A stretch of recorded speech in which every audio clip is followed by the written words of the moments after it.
Alright, what's up YouTube? Ayun, magandang gabi po sa inyo dyan at magandang umaga, tanghali at gabi kung saan man kayong sulok ng mundo. Baka magtaka kayo, bakit nag-shades ako? Shades. May problema po tayo sa ating mata ngayon. Pagpasensyahan nyo na po. Ayan, ang video na to hatid natin kay Dears TV. Nasa description lang po ang kanyang channel. Pakibisita at pakisubscribe na lang din. At kung kayo pala ay bago sa ating channel, ay iniimbitahan ko po kayong subscribe ang ating channel. Paki-like, comment at pahit na rin sa ating notification bell para ma-update kayo sa ating mga bagong ina-upload. Ayan guys, wala na po tayong patupik pa. Silipin na natin to, baka masilip pa to ng iba. Ayun na. Simulan na po natin agad ang balitaan at unahin nating pag-usapan ng tungkol sa binahaging picture po ni Tito Zen, picture sa kanyang Instagram na kung saan ay kasama na po si Jose Wally. Ayun. At makikita sa Bacolod. likuran po nila yung private plane na sasakyan po nila patungong Bacolod. Kanina po ito para dun mamudmod ng swerte Mudmud. sa mga taga Bacolod at syempre upang makisaya na din sa Mascara Festival. Si Mama Alan, alam ko kasama din po sa Bacolod pero hindi natin siya nakita sa picture ni Tito Zen. Yung mga Dabber Cats, marahil may iwan po yan sa EAT Studio para sa mga segment nila doon na imama ni obra like Gimme Five, Babala at Mr. Cutie. Pang studio lang po kasi ang segment na yan. Yung sugod bahay lang po ang sinasagawa nila sa labas ng studio. So, safe travel para sa mga legit Dabber Kids natin na tutulak ngayon sa Bacolod or kanina at nawa po ay maging successful ang inyong panunugo doon ng bahay. Samantalang pag-usapan naman natin ang tungkol dito sa pag-focus ng TV5 sa entertainment. Sabi nga dito ng isang netizen, actually na-post na rin po ito sa TV5. Sabi dito ng isang netizen, the PBA and TV5 announced a partnership with ABS-CBN Zoo TV and A2C for season 48. Starting the season, PBA games will be shown. Ayun, will be shown the ads. We can take in Unpro. Wait In lang. Unpro. Ang haba. On A2Z as its dedicated new home. PBA Sports and PBA 3x3 will also be on A2C while maintaining airing on PBA Rush. TV5 said entertainment will be the focus on its channel while one sport will have its other sport properties as the PBA will have exclusive time slot on A2Z. So, ayan po, mas palalakasin po ng TV5 ang entertainment. Since marami din po talaga yung mga nanonood sa kanila, talo nga po nila yung GMA sa ilang mga program na meron po ang ABS-CBN na pinapalabas po ngayon sa TV5. Like yung Batang Quiapo, 'di ba? Nangunguna po 'yan at lamang na lamang po kumpara sa GMA, nakatapat na show. Kaya mas mainam nga naman na mas lalong dapat mag-focus ang TV5 sa kung saan sila mas malakas. Yun, para correct, mas lalong ilampaso ang kalaban nila. Super Samantala ang lampaso. TV5 naman po ay mas pinalakas ang puwersa. Ayon nga po dito sa post ng kapatid page, basahin po natin. TV5 in your area. Good news para sa mga kapatid natin sa Northern Luzon dahil mas solid na ang TV5 signal dyan sa norte. Tutok lang sa Analog Channel 28 at DTT Channel 51 para mapanood ang inyong paboritong kapatid program. Ayun, sana naman nasa Visayas at Mindanao. Manivay, yung sa Mindanao at saka sa Visayas, pakiayos na lang po. So, mas pinalakas po ang signal sa norte, kaya naman mas malinaw na po mapapanood ang TV5 sa mas maraming lugar sa northern area. Kaya naman asahan na po natin na mas lalakas pa po ang ratings na makukuha po ng EAT. Dahil padagdag po ng padagdag ang mga Ayun. naabot nilang signal dito sa ating bansa. Mas lalong gagapang yung kalaban ng EAT Ayun, dahil gapang. syempre nadadagdagan po yung signals po nila, di ba?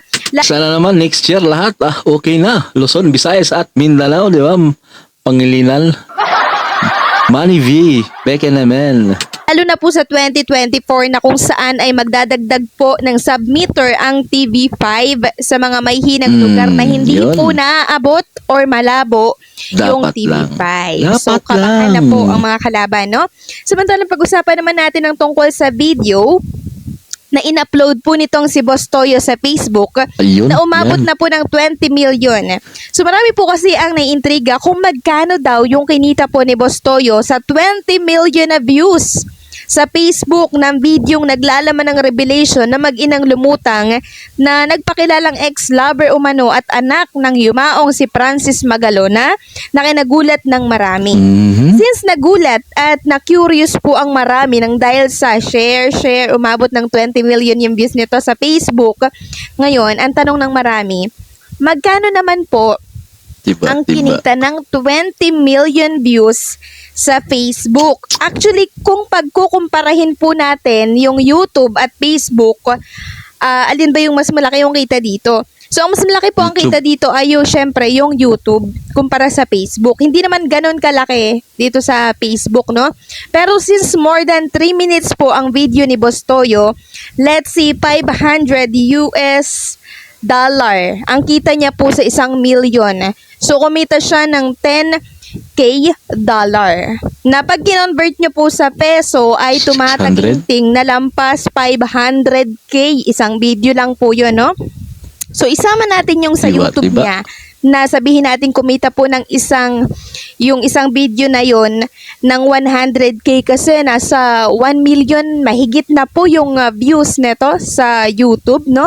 So, total of 600K mahigit. Yung 1 million, kinita oh. niya po sa dalawang video na in-upload niya po. So, 1 million.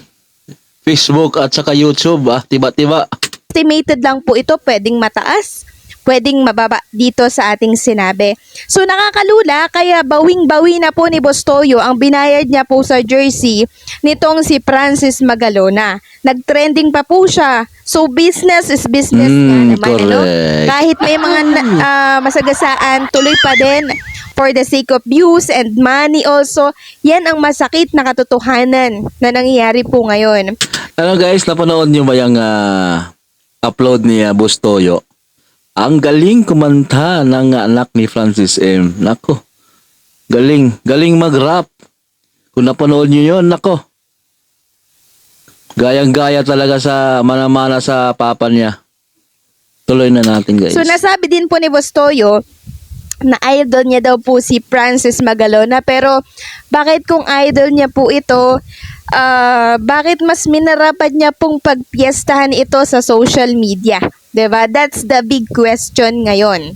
So may idea po ba kayo kung ano po ang kasagutan? Bakit idol niya, pero bakit minarapat niya, mas pinili niya po na i-upload ito sa social media? Na Kasi nagpaalam to sa ex ni Francis M. siguro. Yun, tuloy na natin. marami po ang makakapanood. So, ang sagot ba dito ay popularity and money and for the views? 'Di ba? So, literal lang syempre, no? Business is Syempre, business. para naman mabawi-bawi, no? Yung binayad niya pong 500,000 doon sa jersey, talagang yan. 500K? Sa jersey lang? Diyos me, Marimar. Sana, hell. Upload niya po yan. And syempre, sabi ko nga po kanina, business is business. And syempre, sinabi din po ni Boss Toyo na kaya daw nila in-upload yun ay upang malaman ng tao na itong kanilang shop ay meron ng ganitong damit ni Francis Magalona, tapos may pirma pa. So, Actually guys, yung partner lang, yung ex ni Francis M, 15 years yan nanahimik. Kung napanood nyo yung video na yun sa Facebook.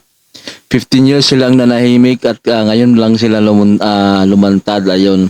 Kaya ngayon nag-boom yung pag-upload ni Boss Toyo. Ayan, 20 million views. Lupit. so pwede naman, ano? And then syempre, mas maiisip ng tao na for the views, and for the money. Kaya niya po ito in-upload. Correct. Isa pa, kahit hindi naman niya po ito itanong, 'di ba? Dito po kay Obvious na. Pia Magalona, asawa po ni Francis Magalona, kahit di niya na po ito itanong, understood na po ang sagot dito na Yes, correct. ayaw niya syempre na i-upload ito sa publiko kasi syempre ang masisira po dito ay yung namayapa niyang asawa and syempre yung family niya. So ano po ang masasabi ninyo? Wala na tayong magagawa niyan. Na-upload na, di ba? Ang tiba-tiba na naman si Boss Toyo. Ayun, baka naman. Ayun, sana naman may nakuha kayong chismis. Chismis. Ayan guys, kung kayo pala ay bago sa ating channel, inimbitahan ko po kayong subscribe ang ating channel. Paki-like, comment at pahit na rin sa ating notification bell para ma-update kayo sa ating mga latest na ina-upload. Ayun, hanggang dito na lang po ang ating reaction video. Hanggang sa muli, Uncle TV, babush!